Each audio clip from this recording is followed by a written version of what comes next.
ఈ ఆకేంటో గుర్తుపట్టారా? అదే అండి చెనంగాకు. ఈ ఆకు వలన చాలా ఆరోగ్య ప్రయోజనాలు ఉన్నాయండి. జ్వరం వచ్చిన వాళ్ళకి దీన్ని పచ్చడి చేసి పెట్టామంటే చాలా బాగుంటుంది. నాలుకకి రుచి కూడా తెలుస్తుంది. ఈ ఆకులో చాలా విటమిన్స్ ఉంటాయి. మరి ప్రాసెస్ ఏంటో చూసేద్దామా? ముందుగా ఒక బౌల్ తీసుకొని దాంట్లో పచ్చిమిర్చి కానీ ఎండుమిర్చి కానీ వేసుకోండి. నేను ఎండుమిర్చి వాష్ చేసి వేసాను, అందుకని ముందుగా తడిపోయేలాగా వేయించుకున్నాను. దాంట్లో ఒక 2 స్పూన్స్ ఆయిల్ వేసుకోండి. ఏ ఆయిల్ అయినా వేసుకోవచ్చు. నేను కొబ్బరి నూనె వేసుకున్నాను. మంచిగా ఆయిల్లో వేగిన తర్వాత పచ్చిమిర్చి అంతా లేకపోతే ఎండుమిర్చి వేగిన తర్వాత దాంట్లో కొద్దిగా ఒలిచిపెట్టుకున్న ఎల్లిపాయలు వేసుకోండి. అవి కూడా మంచిగా దాంట్లో వేగిన తర్వాత దాంట్లో మనము 2 పెద్ద ఆనియన్స్ కట్ చేసుకున్నవి దాంట్లో వేసుకోవాలండి. ఆనియన్స్ కూడా దాంట్లో మంచిగా ఫ్రై చేసుకోండి.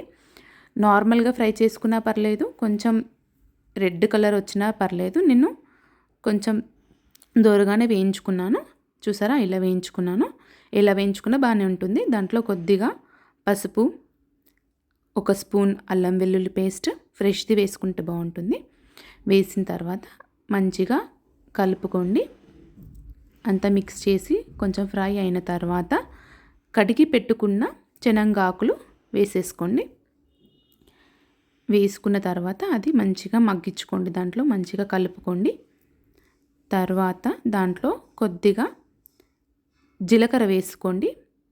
జీలకర్ర కూడా వేసుకున్న తర్వాత కలుపుకున్న తర్వాత ఇక్కడ మనము చింతపండు అయినా వేసుకోవచ్చు.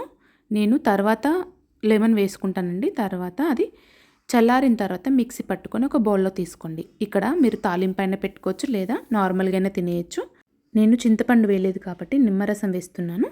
దీంట్లోనే కొద్దిగా సాల్ట్ కూడా వేసుకొని మంచిగా కలిపేసుకోండి. కలిపిన తర్వాత ఇది అన్నంలోకైనా చపాతీలోకైనా రొట్టెలోకైనా దేంట్లోకైనా బాగుంటుందండి. ఇది డ్రై ఫ్రూట్ దోశ. చూసి భయపడకండి అలా ఉందని చెప్పేసి. అన్నీ పెట్టుకొని ఏ దాంట్లో అయినా చాలా బాగుంటుందండి టేస్ట్. ఇలా చేసుకొని తినండి, టేస్ట్ మాత్రం చాలా బాగుంటుంది. ఈ ఆకు దొరికితే మాత్రం మిస్ చేసుకోకండి. ఇది చాలా హెల్త్కి చాలా చాలా మంచిది. వీడియో నచ్చితే ఛానల్ సబ్స్క్రైబ్ చేసుకొని లైక్ చేయండి. Bye friends.